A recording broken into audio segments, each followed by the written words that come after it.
सरपंच संतोष देशमुख यांच्या हत्या प्रकरणातील आरोपी कृष्णा आंधळे नाशिकमध्ये दिसल्याचा स्थानिकांनी दावा केलाय।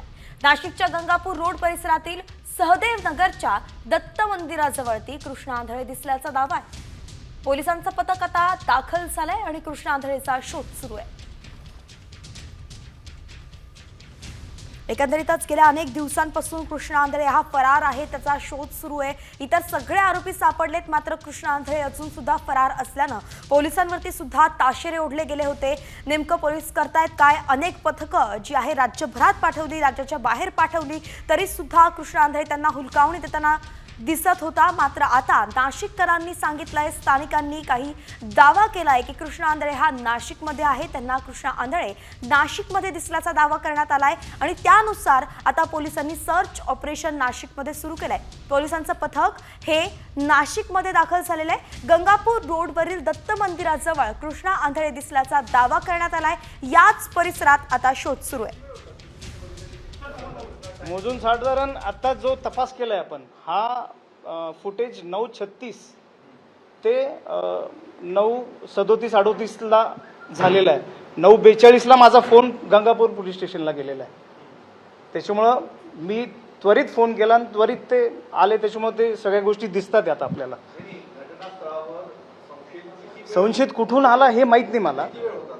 मोजून 2 ते 3 मिनिटं मोजून 2 ते 3 मिनिटं हार्डली पाठलाग नाही केला। पण मी जसा गंगापूर पोलीस स्टेशनला फोन केला ना, माझा दिशेने म्हटलं हे कुठून तरी वेगळ्या दिशेने निघून आपण कुठून वेगळ्या दिशेने जाऊया आणि धरूया, पण ते पसार होऊन गेले। ते कोणती गाडी होती काही लक्षात आलं तुमच्या? ब्लॅक गाडी होती।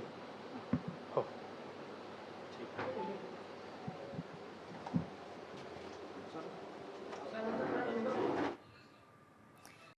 कॉमस्कोर नुसार आता isakal.com आहे देशातील नंबर 1 ची मराठी न्यूज वेबसाईट। प्रत्येक अपडेटसाठी isakal.com ला नक्की भेट द्या। आपले प्रतिनिधी अभिजित सोनावणे आपल्या सोबत जोडले गेलेत। अभिजित, सविस्तर अपडेट या प्रकरणाची।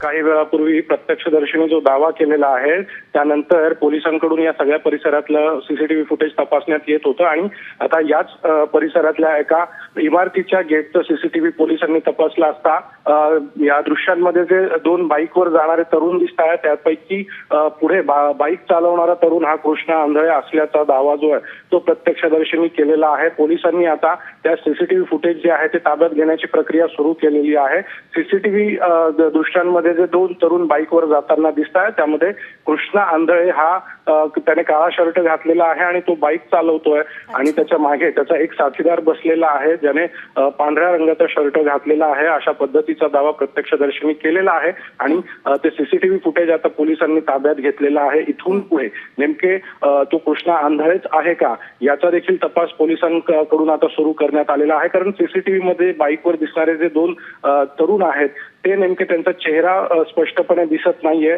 प्रत्यक्षदर्शीचा जरी दावा असला तरी देखील पोलिसांकडून सगळ्या प्रकारची खातरजमा जी आहे ती करून घेण्याचं काम सुरू झालेलं आहे। आता एका सीसीटीव्ही मधले बाईकवर ते दिसून आलेले आहेत आणि आता इथून पुढे ज्या दिशेने ते पुढे गेलेले होते त्या परिसरातले देखील सीसीटीव्ही पाहावं लागणार आहे की आता हे जे सीसीटीव्ही पुढे आलंय त्यानुसार पोलीस कारवाई कशी करतायत। हा खरंच कृष्णा आंधळे आहे का, हा महत्त्वाचा प्रश्न आहे। धन्यवाद, सविस्तर अपडेट आपण दिलीत।